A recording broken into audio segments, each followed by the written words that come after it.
Buenos días, pueblo de México. Hoy es 25 de febrero del año 2026. Bienvenidos a SDP Mañana. Yo soy Liz Vilchis y hoy tenemos mucha información. Le cuento todos los detalles de la reforma electoral de la presidenta Claudia Sheinbaum, pero les adelanto, adiós a los pluris. La Suprema Corte de Justicia de la Nación ordena reactivar la orden de aprehensión contra el panista ejemplar Cabeza de Vaca. Hay Mundial de Fútbol y estabilidad en México tras el operativo en Jalisco. Le cuento el discurso de Trump sobre el Estado de la Unión. The XXX elige en México para su relanzamiento. Y arranca con todo el Abierto Mexicano de tenis en Acapulco. No se vayan, comenzamos.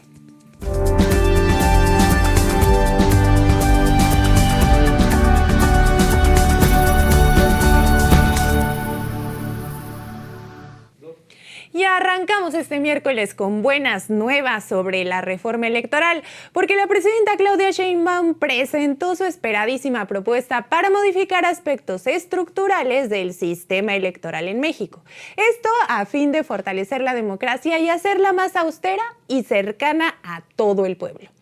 La iniciativa contempla cambios en el modelo de financiamiento a partidos políticos y adecuaciones en la conformación de los organismos electorales.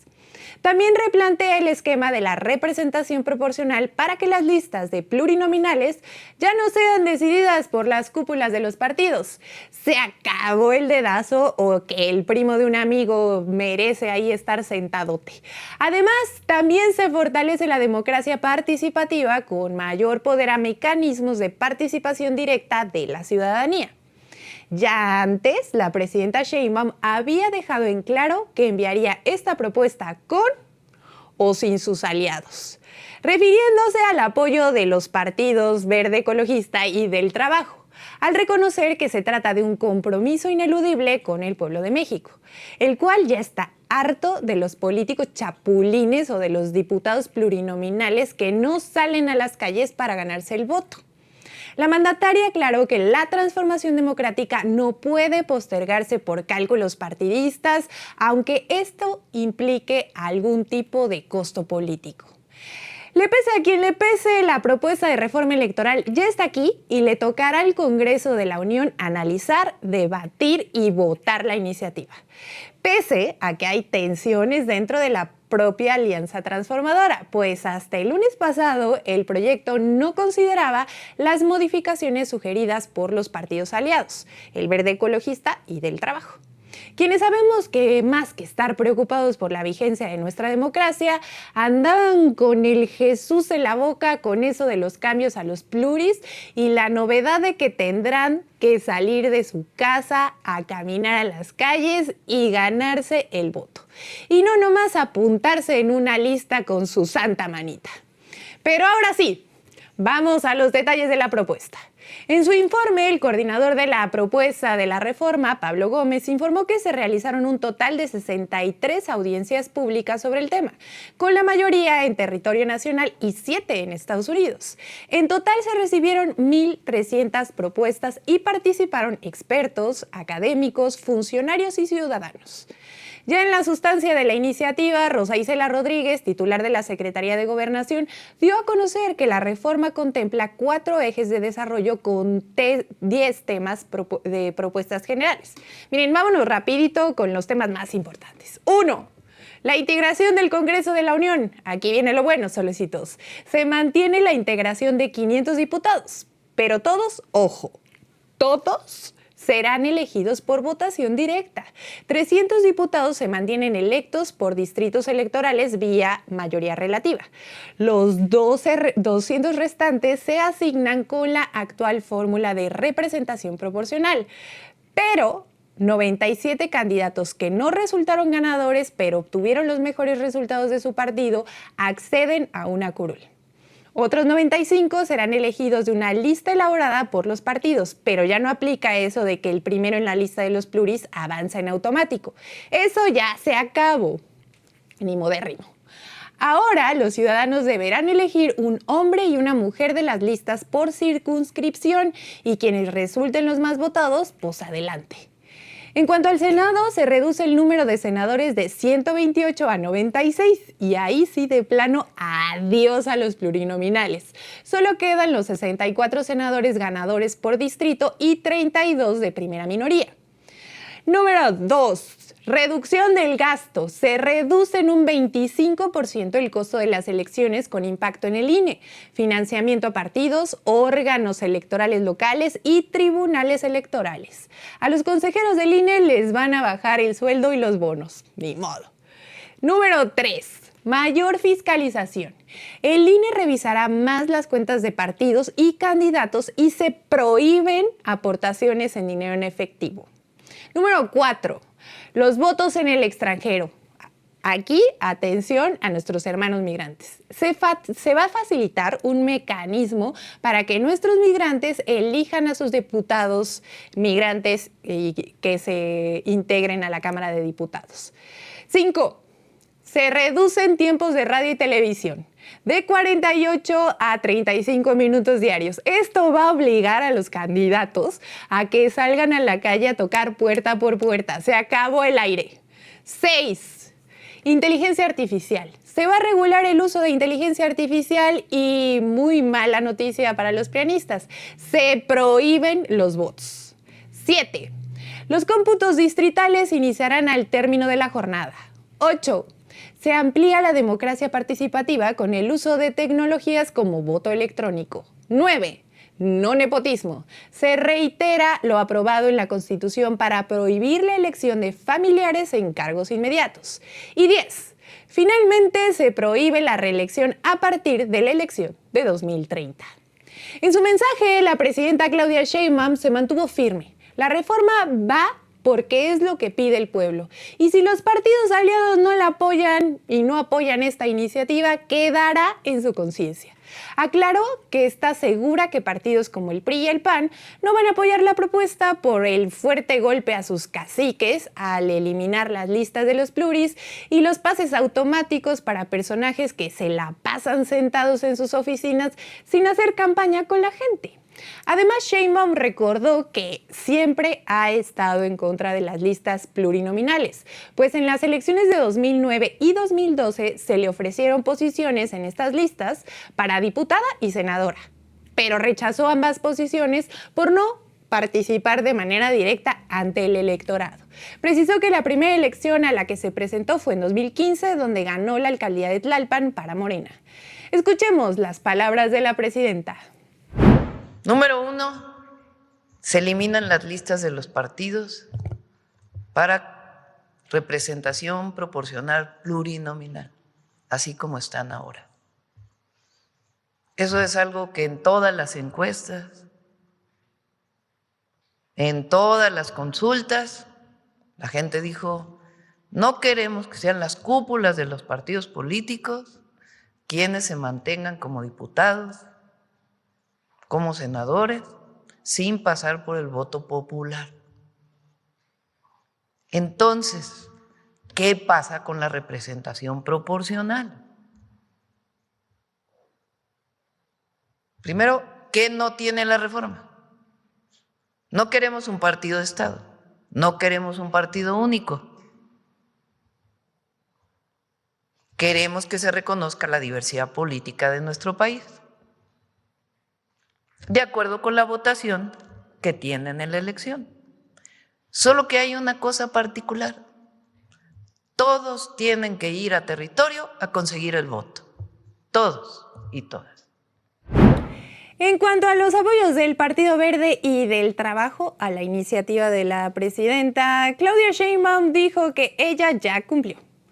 Y ya cumplió con su obligación de presentar una reforma que responde a las exigencias del pueblo, pues todos estamos hartos de que los partidos políticos y plurinominales y todos esos gastos excesivos para las elecciones, pues solo en el proceso de 2024 se destinaron más de 60,000 millones de pesos para su organización. Por ello, la presidenta dejó en claro que no cedió a negociaciones que planteaban escenarios para mantener los privilegios políticos. Vamos otra vez con las palabras de la presidenta. Quien no quiera aceptar la reforma, pues también va a tener pues la votación o no del partido que corresponda. Entonces, así, porque que la oposición decía, ay, es una derrota de la presidenta. No, al contrario, es una victoria, porque no cedí frente a lo que pudiera ser una negociación para poder que todo el mundo aprobara lo mismo, por consenso, que todo el mundo estuviera de acuerdo. ¿Ustedes creen que el PRI va a estar de acuerdo con que le quiten la lista pluri? No creo que le guste a Alito. ¿Ustedes creen que el PAN, Anaya, esté de acuerdo con que le quiten la lista pluri? Pues no. En Morena no tienen problema porque ellos se eligen por tómbola. Entonces, pues, pero la gente no quiere que haya listas. Entonces, sí hay representación proporcional, pero electos. Y en otras noticias, la Suprema Corte de Justicia de la Nación asestó un revés clave al representante del PAN en Estados Unidos y exgobernador de Tamaulipas, Francisco García Cabeza de Vaca, tras resolver negarle el amparo que lo protegía contra una orden de aprehensión. Con esta decisión, el máximo tribunal validó la orden de captura por delincuencia organizada y lavado de dinero y abrió la puerta para que pueda ejecutarse en cuanto se notifique formalmente al juez de control en Almoloya de Juárez. La votación fue unánime. Las y los ministros respaldaron el proyecto de la ministra Lenia Batres que revoca el amparo concedido en 2023 para una jueza federal. El consenso no limitó el debate, pues dentro del Pleno se cuestionó la metodología y algunos de los criterios empleados por Batres Guadarrama para la resolución, pero el resultado fue claro: no hay amparo y la orden de captura sigue viva. En su argumentación, la Corte concluyó que la jueza de amparo se extralimitó al hacer un análisis profundo de las pruebas, algo que corresponde al proceso penal y no a la etapa preliminar. Dice, el juicio de amparo no es para anticipar el debate probatorio, sostuvo la ministra Lenia Batres al defender que para librar una orden de aprehensión no se requiere prueba plena, sino datos suficientes que hagan comprobable la comisión de un delito. Traducción, solecitos. Que la jueza que amparó a Cabeza de Vaca se puso a analizar pruebas como si se tratara de un juicio en curso, cuando el proceso aún se encuentra en una etapa preliminar y existen indicios suficientes para investigar un posible delito. El caso se originó tras denuncias presentadas en 2020 por la Unidad de Inteligencia Financiera ante la Fiscalía General de la República. Las acusaciones apuntan a una supuesta triangulación de recursos mediante contratos de obra pública en Tamaulipas. Se detectaron transferencias sospechosísimas entre empresas y hasta operaciones inmobiliarias vinculadas al exgobernador. Entre los indicios señalados por la Fiscalía están discrepancias entre ingresos declarados y depósitos, reportes de operaciones sospechosas en Estados Unidos y un certificado de depósito por $7 millones a nombre de uno de los familiares. También se menciona la adjudicación de contratos por más de 138 millones de pesos a un constructor que posteriormente realizó pagos a terceros relacionados con la compra de inmuebles. ¡Ah, qué vivos! La primera orden de aprehensión se libró en 2021 tras un proceso de desafuero en la Cámara de Diputados, pero fue invalidada tiempo después al considerar que se había invadido facultades del Congreso de Tamaulipas, que obviamente en ese momento hizo lo posible por proteger a su gobernador. Ya sin fuero, en octubre de 2022, se obtuvo una segunda orden por delincuencia organizada y operaciones con recursos de procedencia ilícita. Eso fue este juicio que frenó con el amparo revocado por la Suprema Corte. Durante la discusión, los ministros, tanto Yasmín Esquivel y Giovanni Azael, coincidieron en que el proyecto debía afinar sus argumentos para que, y ojo aquí solecitos, juristas no puedan sustituir al juez de control. Aún así, respaldaron negar el amparo y permitir que el proceso penal siga su curso. Con esta resolución, la Corte también fija un criterio relevante. En el sistema penal acusatorio basta con datos razonables para emitir una orden de captura en la etapa inicial. Ahora, el expediente deberá regresar al juez correspondiente para que proceda conforme a lo resuelto y se confirme que García Cabeza de Vaca es un prófugo 100%.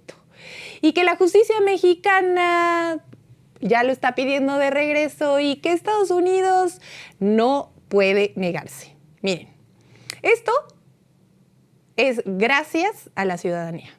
Porque como ya sabemos, el señor dimitió. Ay, es que esto está bien interesante, fíjese. El señor Cabeza de Vaca, bien listillo, dimitió a la ciudadanía estadounidense y hay papeles de ello. Aunque algunos dicen que fue ilegal, eso hay que buscarlo, es información no confirmada, pero tómelo con reserva. Dicen que nunca dimitió de su ciudadanía estadounidense y que eso también habría violado que él fuera gobernador de Tamaulipas. Bueno, tras el amparo concedido en noviembre de 2023 y la revocación confirmada ayer por la Suprema Corte, el gobierno de Estados Unidos deberá descongelar la solicitud de extradición pendiente del gobierno de México y aprehender a este delincuente. Ya no hay pretextos. Entre las acusaciones destaca una triangulación de recursos que culminó con la compra por 42 millones de pesos de un departamento ubicado en Santa Fe, en la Ciudad de México, propiedad del exgobernador. Le explico rapidito este chanchullo. Fíjese que básicamente el gobernador y el gobierno de Cabeza de Vaca otorgó contratos por 138 millones de pesos a un empresario, que después le compró un terreno por 33 millones de pesos a otro empresario, quien a su vez, a través de una empresa, le compró el departamento al panista. O sea que se pasaron la bolita y los recursos del pueblo de Tamaulipas. El propio Cabeza de Vaca ha intentado desviar la atención de su estatus como prófugo de la justicia bajo el siempre triste argumento de una persecución política. En una entrevista reciente con Carmen Aristegui aseguró que el gobierno de México lo está buscando para cobrarle sus denuncias por el huachicol fiscal de sus tiempos como gobernador y que el caso en su contra no tiene precedentes en cuanto a una supuesta influencia política dentro del Poder Judicial. Tras confirmarse la revocación de la resolución que le otorgó el amparo y que lo había estado protegiendo por más de 2 años, Cabeza de Vaca publicó un video en sus redes sociales donde acusó a Morena de usar a la Suprema Corte para su conveniencia, a los gobiernos de la Cuarta Transformación de hacerse un negocio con 600 mil millones de pesos por el huachicol fiscal. ¿Qué? ¿Cómo? ¿Por qué? Y miren, y también lo acusa de estar siendo perseguido no por su saqueo al estado de Tamaulipas, como ya vimos que sí ocurrió, sino por alzar la voz contra el narcogobierno. Fíjese usted nada más la audacia. Y mire, le voy a contar un chismecito. Ahí en la entrevista con Carmen Aristegui, pues Francisco García Cabeza de Vaca no paraba de llorar. Y entonces decía, no, yo soy inocente, fíjense, yo denuncié por primera vez en la historia del mundo el huachicol fiscal. Y que dice además que está siendo estigmatizado porque lo acusaron de delincuencia organizada. Y él dice, no, delincuencia organizada no. O sea, me están acusando de delincuencia organizada, pero no es narcotráfico, no es lo que todo el mundo se imagina. Pues nadie lo está acusando de eso, pero quiere desviar la atención a toda costa. Ya hasta lloriqueó ahí diciendo que él quería mucho a su esposa y que no sé qué. Miren, circo, puro circo, nada de factos. También lloró porque dijo, imagínate, le dijo a Carmen, imagínate, Carmen, que en mi caso se lo van a dar a Lenia Batres. Ese es el miedo que le tienen a la Corte del Pueblo. En fin, eso sí, aclaró que no se dobla, que es muy valiente y que seguirá su lucha, pero desde Estados Unidos. No vaya a ser la de malas, que lo vayan a aprender. Vamos a ver la desesperación de Cabeza de Vaca. Por supuesto que no me arrepiento de haber enfrentado y denunciado esta red de complicidades, porque el daño que Morena le ha hecho al país y el narcoestado que ha permitido instaurar es imperdonable. voy a seguir enfrentando esta persecución política desde Estados Unidos, recurriendo a cualquier instancia legal y promoviendo cualquier acción que sea necesaria para que la justicia alcance a todos aquellos que hayan utilizado el poder para perseguir opositores. Y en otras noticias, seguimos con información de seguimiento al operativo que derivó en el abatimiento de Nemesio Ceguera Cervantes, alias El Mencho, líder del cártel Jalisco Nueva Generación. Hoy, miércoles 25 de febrero, se confirmó el regreso a clases en los estados de Jalisco y Michoacán, los únicos que mantenían suspensión tras los bloqueos y enfrentamientos del pasado domingo. En Jalisco, el gobernador Pablo Lemus anunció el levantamiento del código rojo en la entidad para iniciar con la reanudación total de las actividades. Esto como medida de prevención, pero se mantienen además en la sesión de la Mesa de Seguridad con presencia de autoridades municipales, estatales y del gobierno federal. En Guadalajara, los comercios ya están abiertos y el transporte opera con normalidad, mientras que en el resto del estado hay avances en las rutas de entre 65 y 70%. El mercado de abastos de Guadalajara también ya se reporta un 100% de actividades. La Secretaría de Marina confirmó el arribo a Puerto Vallarta del buque ARM Usumacinta, con 103 elementos de la Infantería de Marina y vehículos pick-up. El objetivo es reforzar apoyos en materia de vigilancia y seguridad, luego de reportarse intentos de bloqueos y actos de rapiña en algunos comercios. Por su parte, la Fiscalía del Estado de Jalisco confirmó el traslado a un centro penitenciario para el deslinde de responsabilidades correspondiente de 18 personas acusados de robos y actos de rapiña. Me pregunto yo si a esos gringos que vimos que se hizo viral también están entre estos 18 o no. Bueno, de eso durante la crisis desatada el pasado 22 de febrero. Los imputados fueron detenidos por distintas corporaciones de seguridad en varios puntos del estado y uno de ellos también será acusado de portación ilegal de arma de fuego. Además, la Fiscalía realizó un homenaje al policía de investigación Mario Fernando Tejeda Medina, fallecido durante los cobardes ataques de criminales tras el abatimiento del Mencho.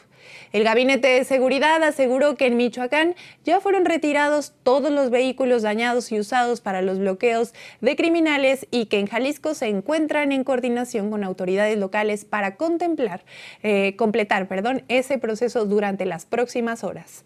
En tanto, la presidenta Claudia Sheinbaum reiteró que en Jalisco y México cuentan con todas las garantías para cumplir con el Mundial 2026. Hay que recordar que el camino mundialista arranca el 26 de marzo con 2 partidos en repechaje.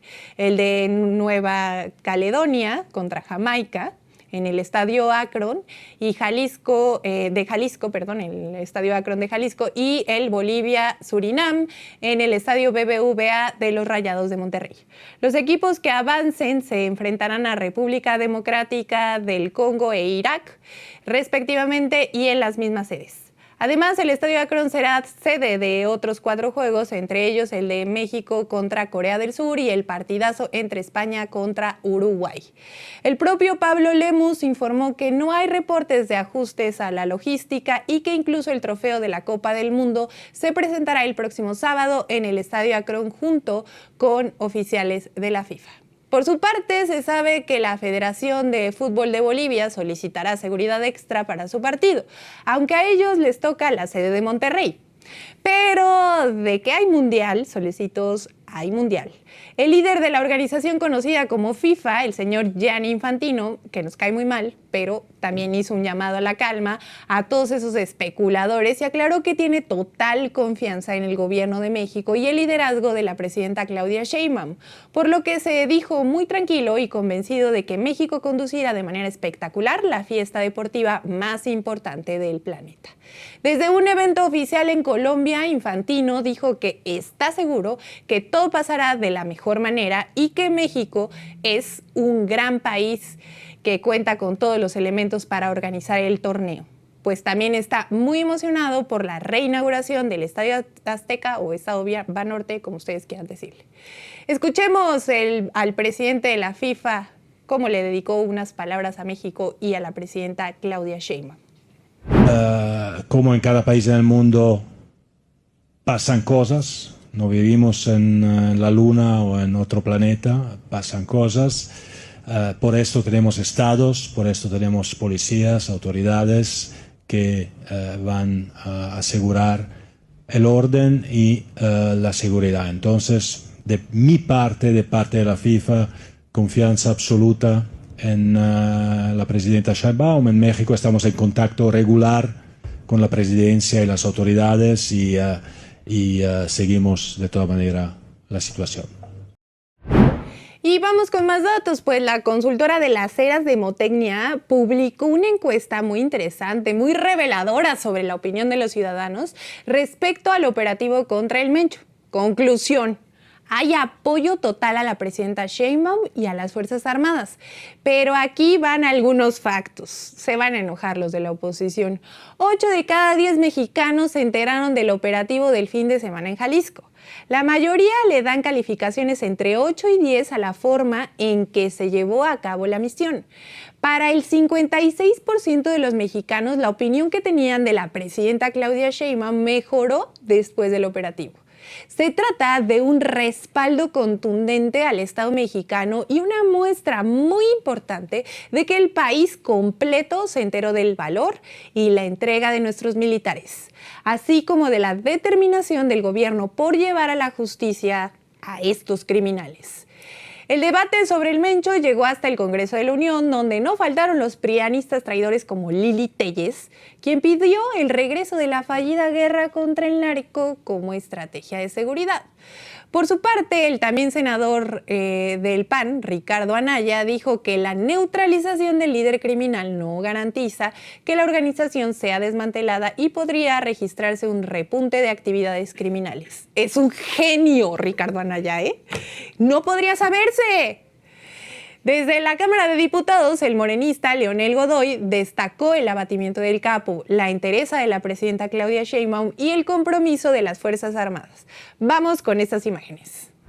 Lloran, exclaman Lili Téllez, por cierto también Alito Moreno, que vengan las fuerzas norteamericanas a resolver lo que nos corresponde a las mexicanas y a los mexicanos, hacerlo como ocurrió el domingo pasado cuando se abatió a el Mencho en Jalisco, sin titubeo de parte de la presidenta y de las Fuerzas Armadas. El gobierno de la presidenta Claudia Sheinbaum sigue en coordinación con autoridades de todos los niveles para garantizar la estabilización de las regiones afectadas por el operativo contra el crimen organizado del pasado 22 de febrero. Más del 80% de la población en México aprueba los resultados de la misión y son ellos ahora quienes arropan y apoyan a las Fuerzas Armadas con demostraciones sinceras de aprecio y agradecimiento. Se sabe que el camino es largo, pero México avanza en unidad y más allá del bien y el mal, el mundo entero verá la entereza de nuestro país en la inauguración del Mundial. Vamos todos juntos a gritar el gol por nuestra libertad y nuestra cultura. Ay, y ahora, como todos los días en este noticiero, tengo la desgracia de hablar de este personaje. El presidente de Estados Unidos, Donald Trump, acudió este martes al Capitolio para rendir su primer mensaje del Estado de la Unión en su segundo mandato. En su discurso marcado por el optimismo republicano, el ataque continuo al grupo parlamentario demócrata, infinidad de cifras polémicas y momentos de tensión dentro del recinto. Desde el arranque, el mandatario envió un mensaje contundente. Aseguró que el país ha entrado en lo que llamó una nueva era dorada. Frente a legisladores y funcionarios sostuvo que Estados Unidos está de vuelta, más fuerte, más próspero y más respetado que nunca. La frase provocó una ovación entre sus aliados republicanos, que se pusieron de pie en repetidas ocasiones y no dejaron de aplaudir como focas durante toda la noche. ¡Uy, cóllate! Sin embargo, el discurso se dio en un contexto complejo. Una encuesta difundida por CBS News horas antes del mensaje mostró un descenso importante en el nivel de la aprobación del presidente. Miren, de acuerdo con ese sondeo, su popularidad pasó del 53% en febrero de 2025 al 40% un año después. En temas específicos, los números son aún más desafiantes. 58% desaprueba su política migratoria. Solo el 39% respalda sus planes económicos y el 66% rechaza su manejo para contener la inflación. Pese a ello, Donald Trump, que vive en Marte, afirmó ante el Congreso que recibió una nación en crisis económica y que gracias a sus decisiones la inflación se encuentra en su punto más bajo de los últimos años. También dijo que han disminuido los precios de la gasolina y las tasas hipotecarias. En su narrativa de Lulu, el país no solo se ha estabilizado, sino que vive un repunte histórico. En materia de seguridad fronteriza, sostuvo que actualmente Estados Unidos cuenta con la frontera más segura de su historia. Afirmó que tras años en los que millones de personas cruzaron de manera irregular, en los últimos 9 meses no ha ingresado ningún extranjero ilegal al país. Presumió una reducción del 56% en el flujo de esa sustancia que deja zombies a los que lo consumen. No podemos decirlo aquí porque nos van a censurar. Lo que calificó como una cifra récord. Según su versión, la tasa de homicidios en Estados Unidos registró la caída más pronunciada desde 1900 y el número de asesinatos es el más bajo del que se tenga registro.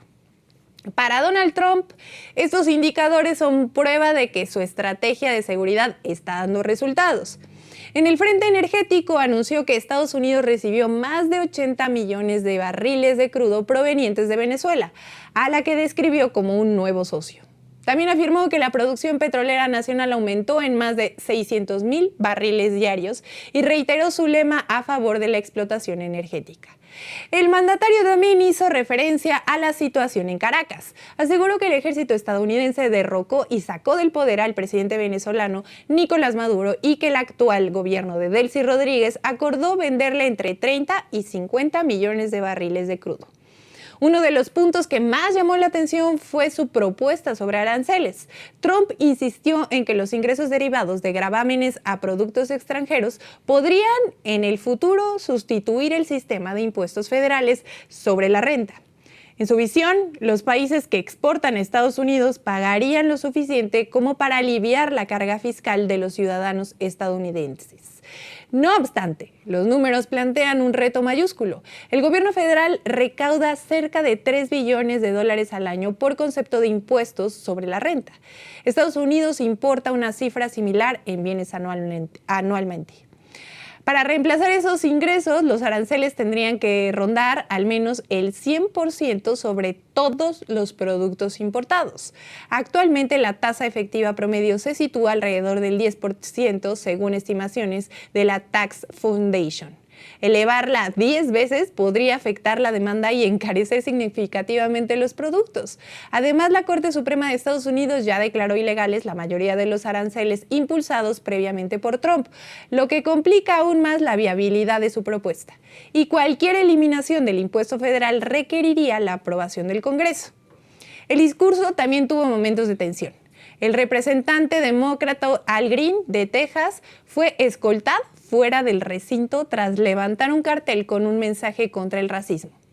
El legislador se encontraba cerca del pasillo central y su protesta obligó a la intervención del sargento de armas para restablecer el orden en la Cámara de Representantes. En el plano legislativo, Trump anunció su respaldo a una nueva iniciativa conocida como la Ley Dalila, con la que busca prohibir que los estados otorguen licencias de conducir comerciales a inmigrantes indocumentados. Argumentó que quienes no dominan el inglés no pueden leer adecuadamente las señales de tránsito. Así, pues es que son migrantes y no hablan inglés. No son ciegos, señor Trump. Asimismo, planteó que ningún estado debería emitir licencias de conducir a personas en situación migratoria irregular. Esto fue lo que dijo. Many, if not most, illegal aliens do not speak English and cannot read even the most basic road signs as to direction, speed, danger, or location. That's why tonight I'm calling on Congress to pass what we will call the Delilah Law, barring any state from granting commercial driver's licenses to illegal aliens. El presidente también también arremetió contra los demócratas, a quienes acusó de recortar el financiamiento del Departamento de Seguridad Nacional y de debilitar la protección frente al terrorismo. Incluso los responsabilizó por la falta de recursos para atender emergencias climáticas que sucedieron recientemente en el noroeste del país estadounidense. Además, reiteró su oposición a las llamadas ciudades santuario, a las que señaló de obstaculizar la deportación de migrantes considerados peligrosos. En política exterior dedicó un apartado a Irán. Señaló que prefiere la vía diplomática, pero advirtió que no permitirá que la República Islámica obtenga un arma nuclear. Acusó a Teherán de desarrollar misiles capaces de alcanzar territorio estadounidense y reportó 32,000 muertos como consecuencia de las recientes protestas en ese país. Respecto a la guerra en Ucrania, Trump dijo que su administración trabaja para poner fin al conflicto. Señaló que, según sus estimaciones, alrededor de 25,000 soldados mueren cada mes en ese frente e insistió que esa guerra no habría estallado si él hubiera estado en la presidencia en ese momento. En la recta final del mensaje, y como no podía faltar, Trump se adjudicó y colgó la medalla ante el operativo realizado por fuerzas federales mexicanas que culminó con la muerte de Nemesio Ceguera, alias El Mencho, líder del cártel Jalisco Nueva Generación. Sin ofrecer detalles sobre la participación estadounidense, afirmó que se capturó a uno de los capos más peligrosos del mundo, en lo que describió como un golpe contundente contra el crimen organizado. Vamos de nuevo con las palabras de Donald Trump.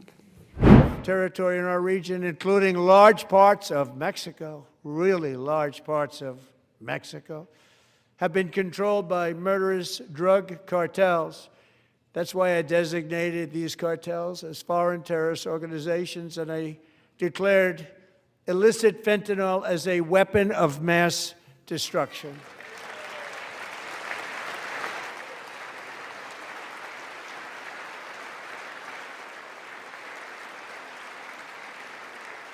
And with our new military campaign, we have stopped record amounts of drugs coming into our country and virtually stopped it completely coming in by water or sea. You probably noticed that.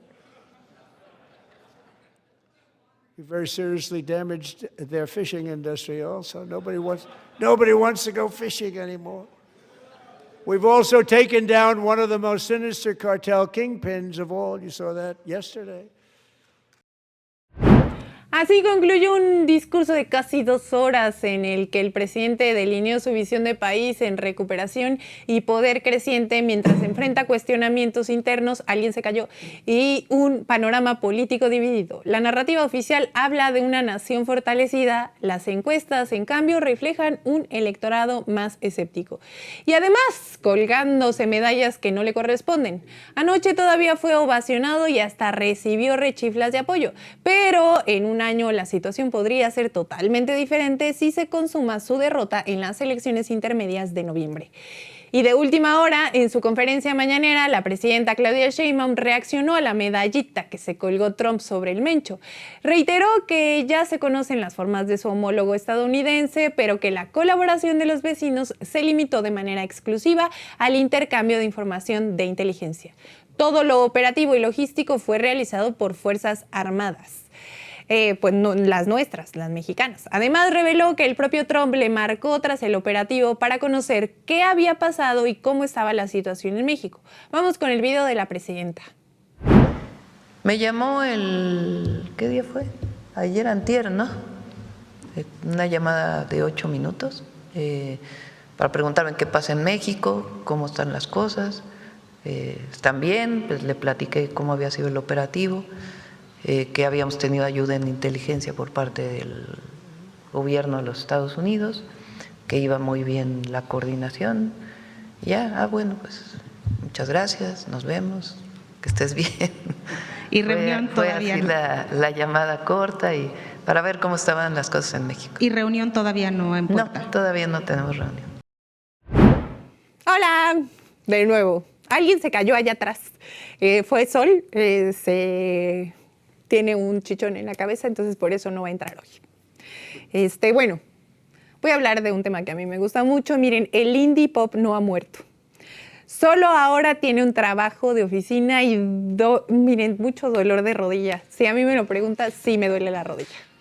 Miren, la banda británica The XX está de vuelta y el lugar elegido para su primer concierto es la Ciudad de México.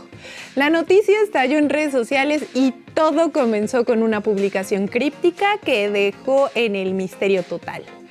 Pues el grupo publicó una imagen con su famosa X, que al mirar más de cerca se trataba de un mapa de la capital mexicana. Miren, Romy Madley, Croft, Oliver Sim y Jamie XX retomarán su actividad en vivo luego de un largo periodo enfocado en proyectos solistas y trabajos de estudio. El concierto de The XX se llevará a cabo el próximo 4 de abril de 2026 en el Pepsi Center y hasta el momento solo se ha confirmado una fecha. Sin embargo, para alcanzar boletos, los fans deben de pasar por las tradicionales y horrendas preventas, las cuales están programadas para el 26 de febrero. En tanto, la venta general para todo el público iniciará el día siguiente, es decir, el viernes 27 de febrero. En una entrevista, los integrantes de la agrupación explicaron que aunque volver a tocar en vivo es aterrador, la calidez y el entusiasmo del público mexicano los hizo sentir que este era el lugar natural para empezar de nuevo. Oliver mencionó que la recomendación de Jamie XX sobre el recinto y la conexión emocional profunda con los fans fueron factores clave para la decisión unánime de retomar su vida como grupo en esta bella ciudad. La relación entre The XX y el público mexicano ha sido, en palabras de la propia banda, una conexión profunda y llena de energía. Este vínculo... Otra vez se cayó Solecito. ¿Estás bien, compañero? ¿Qué pasó? Bueno, pobre. Aquí todo el mundo está muerto de risa. Pobre. Este vínculo se consolidó cuando la agrupación se presentó con presentaciones en el antiguo Pabellón Cuervo y como uno de los actos estelares del Corona Capital. El regreso de The XX precede a sus presentaciones ya confirmadas en festivales internacionales como Coachella y Primavera Sound. Si no conoce a The XX, este es un gran momento. Tienen muchos clasicazos, pero lo mejor es entrarlo con intro. El tema intro de su primer disco homónimo lanzado en 2009. Yo iba a la universidad y no saben cómo disfrutaba ese disco. En fin, yo sí voy a ir. ¿Usted va a ir? Ahí se lo dejo. ¿Ustedes van a ir a ver The XX? Si me invitas, dice Coque. No quiero. Bueno, después del atropellado día que ha tenido Solecito, le voy a contar otra cosa. Póngamelo, por favor. Miren, les voy a contar del Abierto Mexicano de Tenis que ya está en marcha en el puerto de Acapulco. El torneo inició el sábado en tiempo y forma y pese a los hechos de violencia registrados el domingo en Jalisco, los organizadores confirmaron que la competencia se desarrolla con normalidad y sin cambios en el calendario. A través de un comunicado oficial, el comité organizador del Abierto Mexicano de Tenis desmintió versiones que circularon en redes sociales sobre una supuesta cancelación por motivos de seguridad. Precisaron que el torneo no ha emitido ningún aviso en ese sentido y que mantiene coordinación permanente con autoridades federales, estatales y municipales, siguiendo los protocolos establecidos para garantizar la seguridad de jugadores, asistentes y personal involucrado. En el mismo sentido, se pronunció la gobernadora de Guerrero, Evelyn Salgado, quien pidió calma a la población y a los visitantes. Además, aseguró que los incidentes registrados en Acapulco fueron atendidos de inmediato y que están bajo control y que no representan ningún riesgo para la ciudadanía ni para los turistas. Y es que el impacto del torneo ya se refleja en la actividad turística. El puerto reporta una ocupación hotelera cercana al 89%, impulsada principalmente por el arranque de esta competencia, que es considerada una de las más importantes en el calendario profesional en América Latina. Solecito sigue sigue lamentándose, pobrecito. El abierto forma parte del circuito oficial de la Asociación de Tenistas Profesionales, lo que significa que otorga puntos válidos para el ranking mundial y reúne a figuras de talla internacional. Desde su creación en 1990, el torneo ha buscado ofrecer a los tenistas mexicanos la oportunidad de competir en casas frente a jugadores de alto nivel y sumar unidades en la clasificación global.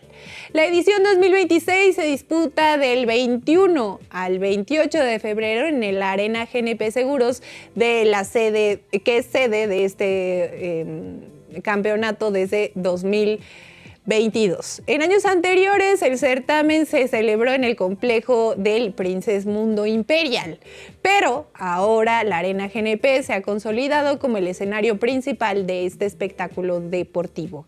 En la cancha, el cuadro reúne a destacados exponentes del tenis mundial. Encabeza la lista el alemán Alexander Zverev, actual número 3 del ranking ATP. También compiten jugadores de élite como Lorenzo Musetti, Alex de Minaur, Casper Ruud, Alejandro Davidovich, Cameron Norrie, Franz Tiafoe. ¿Cómo se dice, productor? También está el novio de Isa González y muchos más. En fin, por México, el único Grigor Dimitrov también. ¿Y cómo se llama el novio de Isa? ¿Ese es Grigor Dimitrov? Muy guapo, si me lo preguntas. Bueno, continuemos. Por México, el único representante en el cuadro principal es Rodrigo Pacheco, quien, por cierto, perdió anoche en 6 seguidos, 6-7, 6-7, contra el italiano Flavio Cobolli. Ay, no. Espero que Isa le haya dado un gran abrazo. Pero fíjense que el campeón no solo levantará el prestigioso trofeo conocido como el Guaje de Plata, sino que también recibirá una parte de la bolsa total que ronda los $2.5 millones y se distribuye de acuerdo con la ronda alcanzada por cada jugador, además de los puntos correspondientes para el ranking ATP. El trofeo, diseñado por la firma mexicana de alta joyería Tane, rinde homenaje al fruto del guaje originario de Guerrero y a la tradición artesanal de las lacas y jícaras. Una pieza que combina identidad mexicana, precisión y excelencia, y que cada año simboliza la conquista en uno de los escenarios deportivos más relevantes del país. Así, Solecitos, con tenis de alto nivel en Acapulco, vuelve a colocarse en el mapa internacional del deporte blanco y del turismo. Ya acabé. Solamente quiero preguntarle aquí al señor Sol, ¿estás bien? No, no está bien. Ahorita lo llevamos a la enfermería, no hay. En fin. Esto fue todo por el día de hoy, Solecitos. No olviden suscribirse, darle like, comentar este video, mandárselo a todos sus amigos, a toda su familia. No olviden ser libres y felices. Nos vemos mañana con el corazón por delante. Adiós. Adiós, Sol.